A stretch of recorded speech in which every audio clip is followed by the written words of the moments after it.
7 દિવસ હળવાથી મધ્યમ વરસાદની આગાહી, ભારે વરસાદની કોઈ ચેતવણી નહીં.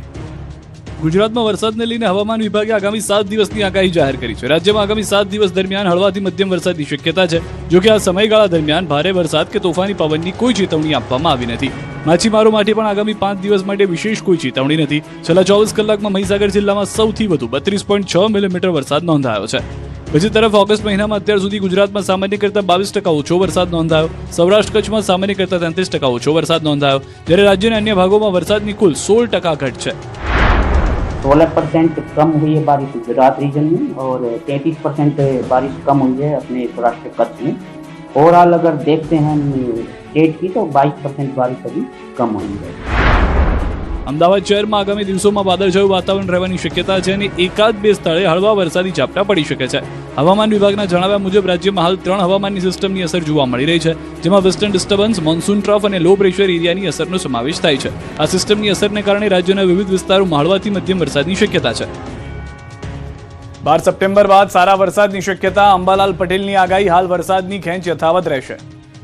12 સપ્ટેમ્બર બાદ પણ સારો વરસાદ આવવાની શક્યતા રહેશે. સપ્ટેમ્બરમાં એક પછી એક બનતી સિસ્ટમના કારણે કદાચ અરબી સમુદ્ર પણ સક્રિય થઈ શકે. ગુજરાતમાં વરસાદ ખેંચાયો છે, ત્યારે હવે હવામાન નિષ્ણાંત અંબાલાલ પટેલે રાહતની આગાહી કરી છે. અંબાલાલ પટેલના જણાવ્યા મુજબ દક્ષિણ બંગાળની ખાડી હાલ પૂરતી સક્રિય ન હોવાથી ગુજરાતમાં વરસાદ ઓછો પડી રહ્યો છે. બંગાળની ખાડી સક્રિય નહીં થાય ત્યાં સુધી રાજ્યમાં સારો વરસાદ થવાની શક્યતા ઓછી હોવાનું તેમણે જણાવ્યું. જો કે સપ્ટેમ્બર મહિનામાં સારા વરસાદની આશા અંબાલાલ પટેલે વ્યક્ત કરી છે. જ્યાં સુધી દક્ષિણ બંગાળની ખાડી સક્રિય નહીં થાય ત્યાં સુધી ગુજરાતના ભાગોમાં સારો વરસાદ આવવાની શક્યતા નથી. અંબાલાલ પટેલે કહ્યું કે ચીન અને જાપાન તરફથી સક્રિય થતી સિસ્ટમો ભેજને ખેંચી લેતી હોવાથી પણ ગુજરાતમાં વરસાદની અસર ઓછી જોવા મળી રહી છે. સાથે જ ઈરાન અને પાકિસ્તાન તરફથી આવતા સૂકા પવનો પણ વરસાદ માટે જરૂરી ભેજને અસર કરી રહ્યા છે, જેના કારણે ખાસ કરીને પશ્ચિમ સૌરાષ્ટ્રમાં વરસાદની ખેંચ જોવા મળી રહી છે. પશ્ચિમ સૌરાષ્ટ્રમાં ઈરાન તરફથી આવતા સૂકા પવનો, અફઘાનિસ્તાન અને પાકિસ્તાનમાંથી આવતા સૂકા પવનો, ઉપલા લેવલના સૂકા પવનો પણ ભેજગ્રાહી નથી, જેના લીધે વરસાદ થતો નથી. અંબાલાલ પટેલે શક્યતા વ્યક્ત કરી કે 12 સપ્ટેમ્બર બાદ રાજ્યમાં વરસાદી માહોલ ફરી સક્રિય થઈ શકે છે. એક બાદ એક હવામાની સિસ્ટમો સક્રિય થવાની શક્યતા છે. અરબી સમુદ્રમાં પણ સિસ્ટમ સક્રિય થતા ગુજરાતમાં વરસાદની સંભાવના વધી શકે છે. આ સિસ્ટમની અસરથી પશ્ચિમ સૌરાષ્ટ્ર સહિત રાજ્યના અન્ય વિસ્તારોમાં પણ સારો વરસાદ થઈ શકે છે. ભાવનગરની હોસ્ટેલમાં સગીર વિદ્યાર્થીનું રેગિંગ, પીજી નીટના વિદ્યાર્થીઓનો આતંક.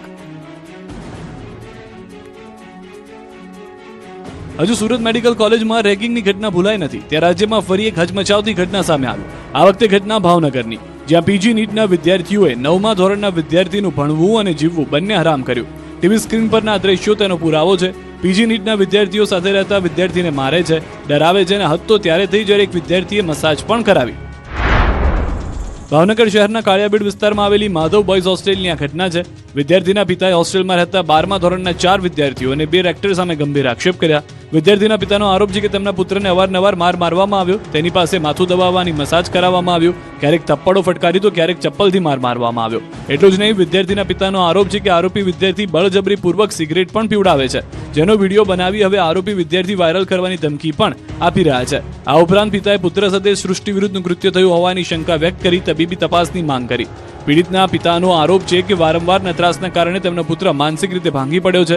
સમગ્ર મુદ્દે વિદ્યાર્થીના પિતાએ 4 વિદ્યાર્થી અને રેક્ટર વિરુદ્ધ ફરિયાદ નોંધાવી. જો કે બીજી તરફ સીસીટીવી હોવા છતાં હોસ્ટેલ સંચાલક રેગિંગ ન થયું હોવાનું રટણ રટી બાળક જ તોફાની હોવાનો દાવો કરી રહ્યા છે. આ કોઈ રેગિંગ બાબતનો મુદ્દો નથી. 4 બાળકો બરાબર તો એમની સાથે હળીમળી અને રહેતા હતા. એ એમના વાલીની પણ વારંવાર જાણ કરેલી છે કે ભાઈ તમારું બાળક જે છે એ થોડુંક તોફાન કરે છે. જો બાળકને પરાણે બી સિગરેટ પાવામાં આવી હોય તો કે આ ઉધરસ આવવા મળે. ટ્રેનિંગથી જે વિડિયાની અંદર ધુવાડો કાઢે છે સ્ટાઇલથી, એ ધુવાડો કાઢી શકે નહીં. હાલ પોલીસે સમગ્ર મામલે તપાસ હાથ ધરી છે. તપાસમાં દૂધનું દૂધ અને પાણીનું પાણી થશે. સુરત બાદ હવે અમદાવાદમાં ભૂતિયા ડિમોલિશન શરૂ. સુરત બાદ અમદાવાદમાં પણ ભૂતિયા ડિમોલિશનની ચર્ચા જાગી ચૂકી છે. થોડા સમય પહેલા નાસીમનગરમાં સેંકડો ઘરો પર બુલડોઝર ફરી વળ્યું હતું અને સુરત મહાનગરપાલિકા ઊંઘતું ઝડપાયું હતું. હવે આવી જ ઘટના અમદાવાદના નાના ચિરોડામાં બની. અહીં પણ કોઈ એએમસીના નામે ડિમોલિશન કરી ગયું, જેની એએમસીને ખબર જ ન હોવાનો દાવો છે. નાના ચિલોડામાં ખાનગી પ્લોટ પર આવેલી 3 દુકાનોનું ડિમોલિશન કરવામાં આવ્યું. વિડીયોમાં એક વ્યક્તિ પોતે એએમસી માંથી હોવાનો દાવો કરી રહ્યો છે, જ્યારે બાઉન્સર પણ એએમસીએ ડિમોલિશન કર્યું હોવાનો દાવો કરી રહ્યો છે. જોકે સમગ્ર મામલે એએમસીએ સ્પષ્ટતા કરી છે કે આ ડિમોલિશન કોર્પોરેશને નથી કર્યું. ટીપી કમિટી ચેરમેન ભાગ્યેશ પટેલે પણ કહ્યું છે કે ખાનગી વ્યક્તિઓ એએમસીના નામે ડિમોલિશન કરી ગયા છે. ત્યારે સવાલ એ છે કે ડિમોલિશન કરનાર વ્યક્તિ કોણ છે? હવે એએમસીના નામે થયેલા ડિમોલિશન મામલે તપાસ બાદ સમગ્ર હકીકત સામે આવશે. ભુજમાં ફૂટપાથ પરના દબાણો સામે પાલિકાની લાલાંક. ભુજમાં ફૂટપાથ પરના ગેરકાયદેસર દબાણો પર નગરપાલિકાનું બુલડોઝર ફરી વળ્યું. સુપ્રીમ કોર્ટના આદેશ મુજબ ફૂટપાથ રાહદારીઓ માટે ખુલ્લા રાખવાના હોવાથી પાલિકાએ 4 દિવસ અગાઉ નોટિસ પાઠવી હતી. નોટિસ બાદ નગરપાલિકાની ટીમે દબાણ હટાવવાની કામગીરી શરૂ કરી છે. ઓલફેડ હાઈસ્કૂલથી ભુજ બસ સ્ટેશન સુધીના વિસ્તારમાં ફૂટપાથ પર થયેલા દબાણો દૂર કરવામાં આવ્યા. પાલિકાની ટીમે સ્થળ પર પહોંચી ગેરકાયદેસર રીતે ફૂટપાથ પર ઊભી કરાયેલી વસ્તુઓ અને દબાણો હટાવ્યા. કેટલાક દબાણકર્તાઓએ પણ પાલિકાની કામગીરીને ધ્યાને લઈ સ્વૈચ્છિક રીતે પોતાનો સામાન ખસેડી લીધો. મહત્વનું છે કે ફૂટપાથ પર દબાણોના કારણે રાહદારીઓને રસ્તા પર ચાલવાની ફરજ પડી હતી, જેના કારણે ટ્રાફિકની સમસ્યા પણ સર્જાઈ હતી. હવે દબાણો દૂર થતા રાહદારીઓ માટે ફૂટપાથ સુલભ બનશે. સાથે જ મુખ્ય માર્ગો પર ટ્રાફિક વ્યવસ્થા વધુ સુચારુ બનશે. નગરપાલિકાએ સ્પષ્ટ કર્યું છે કે ફૂટપાથ પર ફરીથી દબાણ ન થાય તે માટે આગામી દિવસોમાં પણ કાર્યવાહી ચાલુ રાખવામાં આવશે. ખોરાકની ગુણવત્તા સામે તંત્રની લાલ આંખ. સુરતમાં મેગા ચેકિંગ, ખેડામાં દવામાં જીવાતનો આક્ષેપ. રાજ્યમાં તહેવારો પહેલા આરોગ્ય વિભાગે ફરી એકવાર સપાટો બોલાવ્યો. સુરતમાં આરોગ્ય વિભાગે અલગ અલગ જગ્યાએ દરોડા પાડ્યા, તો બીજી તરફ આહાર મેનેજમેન્ટ એસોસિએશન મેદાને આવ્યું અને ભેળસેળિયાઓ સામે કડક કાર્યવાહીની માંગ કરી. બીજી તરફ હવે દવામાંથી પણ જીવડા નીકળવાનો કિસ્સો સામે આવ્યો છે. સુરતમાં ખાદ્ય પદાર્થોની ગુણવત્તા અને સ્વચ્છતાને લઈને મનપાના આરોગ્ય વિભાગે મેગા ચેકિંગ હાથ ધર્યું. હોટલ, રેસ્ટોરન્ટ અને ઢાબા સહિત 189 સંસ્થાઓની તપાસ કરવામાં આવી, જેમાં 110 સંસ્થાઓને નોટિસ ફટકારાઈ અને 762.9 કિલો અખાદ્ય ખોરાકનો નાશ કરાયો. 44 ફૂડ સેમ્પલ લેબોરેટરીમાં તપાસ માટે મોકલાયા. 18 ઓગસ્ટથી અત્યાર સુધીમાં કુલ 1535 સંસ્થાઓનું ચેકિંગ કરાયું. 817 નોટિસ, 5547.8 કિલો અખાદ્ય ખોરાકનો નાશ અને 82 સંસ્થાઓ બંધ કરવાની કાર્યવાહી કરાઈ છે. બીજી તરફ અમદાવાદમાં આહાર મેનેજમેન્ટ એસોસિએશને પણ ભેળસેળ સામે કડક કાર્યવાહી કરવાની માંગ કરી. માવા, ice cream, dairy products, bakery item, ચટણી અને સોસની પણ સઘન તપાસ કરવાની માંગ ઉઠી છે. તહેવારોની સિઝનમાં નફાખોરી માટે ભેળસેળયુક્ત અને અખાદ્ય વસ્તુઓનો ઉપયોગ ન થાય તે માટે પણ કાર્યવાહી કરવા રજૂઆત કરાઈ છે. આ તરફ ખેડામાં સરકારી આરોગ્ય કેન્દ્રની દવામાં જીવાત હોવાનો આક્ષેપ કરતો વિડીયો વાયરલ થયો. રઢુ પીએચસીમાં બાળકની દવાની બોટલમાંથી જીવાત નીકળ્યાનો દાવો કરાયો. પાવડરમાં અસંખ્ય કીડા જોવા મળ્યાનો આક્ષેપ થતા સરકારી દવાખાનાની કામગીરી સામે સવાલ ઉઠ્યા. જોકે વાયરલ વિડીયોની સ્વતંત્ર પુષ્ટિ થઈ નથી. સમગ્ર મામલે તપાસ બાદ જ હકીકત સ્પષ્ટ થશે. રક્ષાબંધન પહેલા ફૂડ વિભાગ એક્શનમાં. માવાથી મીઠાઈ અને આંગણવાડીના ભોજન સુધી તપાસ.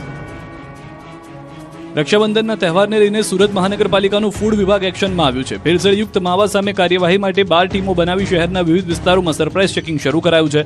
માવાનું ઉત્પાદન અને વેચાણ કરતી પેઢીઓમાં તપાસ કરી શંકાસ્પદ માવાના જથ્થામાંથી સેમ્પલ લેવામાં આવ્યા છે. તમામ સેમ્પલ પબ્લિક હેલ્થ લેબમાં મોકલવામાં આવશે. લેબ રિપોર્ટમાં ભેળસેળ જણાશે તો વેપારી કે ઉત્પાદક સામે કાયદેસરની કાર્યવાહી કરવામાં આવશે. તહેવાર દરમિયાન પણ આ ચેકિંગ ઝુંબેશ યથાવત રાખવામાં આવશે. બીજી તરફ અમદાવાદમાં પણ તહેવારોની સિઝનને લઈને એએમસીનું ફૂડ વિભાગ સક્રિય બન્યું છે. મણિનગર વિસ્તારમાં મીઠાઈ બનાવતા એકમો પર ચેકિંગ હાથ ધરાયું. તહેવાર પહેલા મીઠાઈની ગુણવત્તા ચકાસવા માટે ફૂડ વિભાગે વિવિધ એકમોમાં તપાસ કરી. આ તરફ રાજકોટમાં આંગણવાડીમાં નબળી ગુણવત્તાનું ભોજન અપાયું હોવાના મામલે તંત્ર કાર્યવાહી કરવાની તૈયારી દર્શાવી રહ્યું છે. ડેપ્યુટી કમિશનર ચેતન નંદાણીએ જણાવ્યું કે 364 આંગણવાડીમાં નાસ્તો અને ભોજન મોકલવામાં આવે છે. બાળકોને સારું અને ગુણવત્તાયુક્ત ભોજન આપવું પ્રાથમિકતા હોવાનું તેમણે જણાવ્યું. શુક્રવારે નબળી ગુણવત્તાની રોટલી અને થેપલા અપાયા હોવાની પણ ફરિયાદ મળી હતી. હવે ડિસ્પેચ સમયે CDPOને હાજર રહેવા સૂચના અપાઈ છે. સાથે જ ભોજનની ગુણવત્તાનો વોટ્સએપ ગ્રુપ ડેટા અપડેટ કરાવશે અને કોન્ટ્રાક્ટર વિરુદ્ધ દંડાત્મક કાર્યવાહી કરવાની પણ વાત કરવામાં આવી છે. રાજ્યમાં ચોર બેલડીનો આતંક. અમદાવાદ, સુરતમાં ગઠિયા કરી ગયા કળા. અમદાવાદ અને મહેસાણામાં શાતીર ચોર બેલડીએ લોકોને લાખોનો ચૂનો ચોપડ્યો. મહેસાણામાં 2 ગઠિયાએ શિફતાઈથી લાખોના દાગીના સેરવી લીધા, તો અમદાવાદમાં પણ ગઠિયા વૃદ્ધનો મોબાઈલ ચોરી કરી કળા કરી ગયા અને કોઈને અંદાજો પણ ન આવ્યો. જુઓ આ દ્રશ્યો. 2 ગઠિયાઓ વૃદ્ધને ભીડનો અનુભવ કરાવી પેપરની આળસમાં વૃદ્ધનો મોબાઈલ સેરવી ફરાર થઈ ગયા. દ્રશ્યો અમદાવાદના લાલ દરવાજા વિસ્તારમાં આવેલા બહુચર માતાજીના મંદિરના છે. અહીં બંને આરોપીઓ માત્ર 43 સેકન્ડમાં ચોરીને અંજામ આપી ભાગી ગયા. મંદિરમાં પ્રવેશતાની સાથે જ વૃદ્ધ ગઠિયાના ટાર્ગેટ પર હતા. એકના હાથમાં પેપર જોવા મળી રહ્યું છે, બીજાના હાથમાં પૈસા. બંને દર્શનનો ઢોંગ કરે છે, પરંતુ તેની નજર વૃદ્ધના મોબાઈલ પર છે. વૃદ્ધ ધીમે ધીમે મંદિરમાં આગળ વધે છે, હેલ્મેટ કાઢે છે, દર્શન કરે છે, મોબાઈલમાં માતાજીનો ફોટો લે છે અને ત્યારબાદ મોબાઈલ ખિસ્સામાં મૂકે છે. ગઠિયાઓ બસ આ જ ક્ષણની રાહ જોઈ રહ્યા હતા. બંને ગઠિયા આગળ આવે છે, જેમાંથી એક વૃદ્ધના ખિસ્સામાંથી મોબાઈલ સેરવી લે છે અને બીજો બાજુમાં વૃદ્ધ સાથે ખભો ટકરાવે છે. જેથી વૃદ્ધને મોબાઈલ ગયાની ખબર જ ન પડી. ઘટનાની કારંજ પોલીસે ફરિયાદ નોંધી તપાસ શરૂ કરી. બીજી તરફ મહેસાણાના ઊંઝામાં જ્વેલર્સની દુકાનમાંથી સોનાના દાગીનાની ચોરીની ઘટના સામે આવી. કેસર ભવાની જ્વેલર્સમાં ગ્રાહક બનીને બે ગઠિયા આવ્યા હતા. એક સાગરીતે ચાંદીની રાખડી ખરીદી વેપારીનું ધ્યાન ભટકાવ્યું. આ દરમિયાન બીજા ગઠિયાએ નજર ચૂકવી 24 ગ્રામ જેટલી સોનાની કડીઓ પેન્ટના પાછળના ખિસ્સામાં સંતાડી દીધી. સોનાની કાનની કડીઓ પણ ચોરી થઈ હોવાની માહિતી